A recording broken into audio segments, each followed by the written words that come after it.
السلام علیکم ناظرین، امید کرتی ہوں آپ سب خیریت سے ہوں گے۔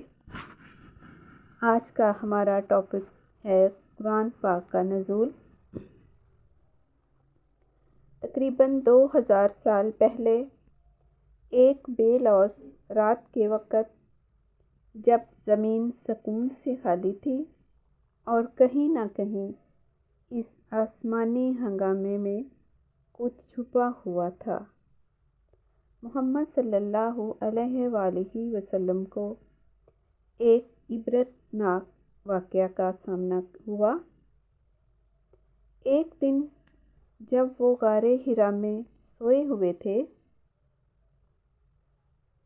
ایک روشنی ان کے سامنے آئی اور ان کے دل کو جوش و خروش سے بھر دیا۔ روشنی کی اس طرف دیکھتے ہی محمد صلی اللہ علیہ وآلہ وسلم کو وحی کا آغاز ہوا، جس نے ایک نیا معیار اور ایک نیا رستہ بنایا۔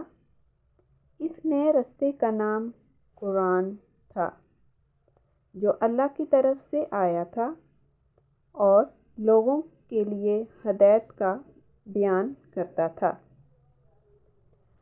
قرآن مسلمانوں کی مقدس کتاب ہے۔ یہ اردو زبان کے علاوہ دنیا بھر کی مختلف زبانوں میں بھی موجود ہے۔ اس کی ترجمانی کی جاتی ہے، لیکن قرآن کا اصل متن عربی زبان میں ہے۔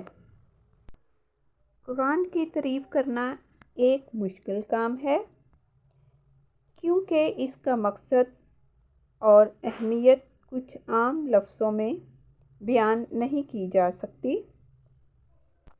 اس کے معنوی اور فرضی اثرات کو سمجھنے کے لیے اسے خوبصورتی سے پڑھا، سمجھا اور اپنی زندگی میں عمل میں لایا جاتا ہے۔ قرآن کی تاریخی بنیادیں اور اس کی تشریح انتہائی دلچسپ ہے۔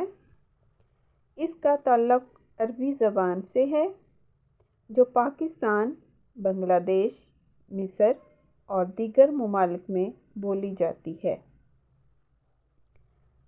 قرآن مسلمانوں کے لیے ایک ہدایت گار کتاب ہے، جو اس کی زندگیوں کے ہر پہلو کو روشن کرتی ہے۔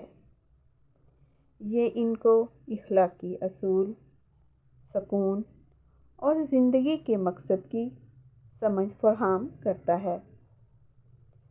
قرآن کی تلاوت ایک عبادت ہے، جو مسلمانوں کی روزانہ کی زندگی کا حصہ ہے۔